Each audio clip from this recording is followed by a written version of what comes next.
সম্মানিত ভাইরা, আল্লাহর নবীর সাহাবী হযরত আবু হুরায়রা রাদিয়াল্লাহু তাআলা আনহু হাদিস বর্ণনা করেছেন। নবী করিম সাল্লাল্লাহু আলাইহি ওয়াসাল্লাম বলেন, ও আমার উম্মতের দল, তোমরা শুনো, আল্লাহ রাব্বুল আলামিন বলেন, আল্লাহ পাক রব্বুল আলামিন তোমাদের আকার আকৃতি, তোমাদের ধন সম্পত্তির দিকে আল্লাহ রাব্বুল আলামিন তাকান না, বরং তাকান তোমাদের দিল আর তোমাদের আমলের দিকে। সুবহানাল্লাহ। কির দিকে তাকান?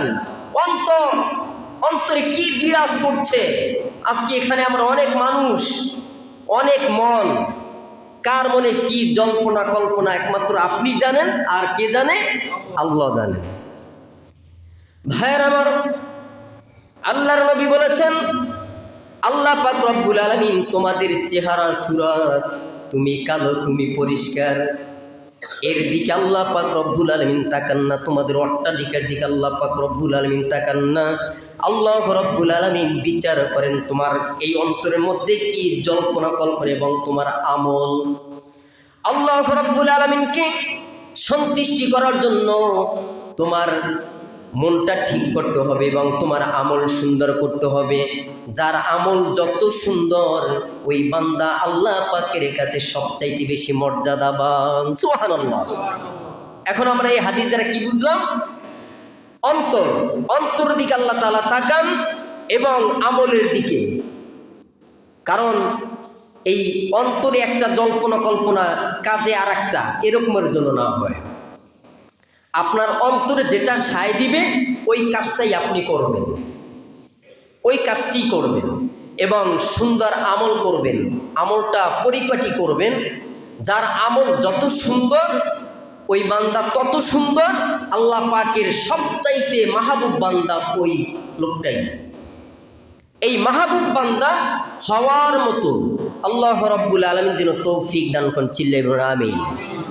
সম্মানিত ভাইরা, আল্লাহর নবীর সাহাবী হযরত আবু হুরায়রা রাদিয়াল্লাহু তাআলা আনহু হাদিস বর্ণনা করেছেন। নবী করিম সাল্লাল্লাহু আলাইহি ওয়াসাল্লাম বলেন, কিয়ামতের দিন সকল বান্দা বান্দীদেরকে তার নিয়ত অনুযায়ী উঠানো হবে এবং প্রত্যেকের সাথে তার নিয়ত অনুযায়ী ব্যবহার করা হবে, আচরণ করা হবে। ভাইয়ারা, আপনার আমার জল্পনা কল্পনা কি, এটা আল্লাহ তাআলা ভালো জানেন, আপনি নিজে ভালো জানেন।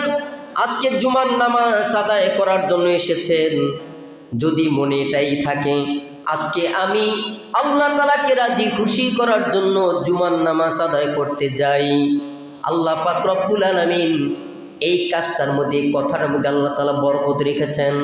আর যদি এমন হয় যে আমি আজকে জুমার নামাজ যদি না পড়ি, আমার ফ্যামিলির বর্গের লোকেরা কি বলবে, এরকম দেখানো ইবাদত আল্লাহ পাকের কাছে বিন্দু মাত্র দাম নেই। আল্লাহ পাক রব্বুল আলামিন তিনি ইখলাসের ইবাদতগুলি আল্লাহ রব্বুল আলামিন পছন্দ করে থাকেন। চিল্লাই এবং সুবহানাল্লাহ। মোটেও দাম নেই যে সমস্ত ইবাদত, যে সমস্ত ভালো ভালো কাজগুলি মানুষকে দেখানোর জন্য করবে। মানুষকে আমাকে দানবীর বলবে, আমাকে হাজী সাহেব বলবে, আমাকে এটা বলবে সেটা বলবে, এরকমের যদি নিয়ত থাকে তবে আপনি বিন্দু পরিমাণ আল্লাহ পাকের নিকট থেকে কিচ্ছু পাবেন না। আর যদি আল্লাহকে রাজি খুশি করার জন্য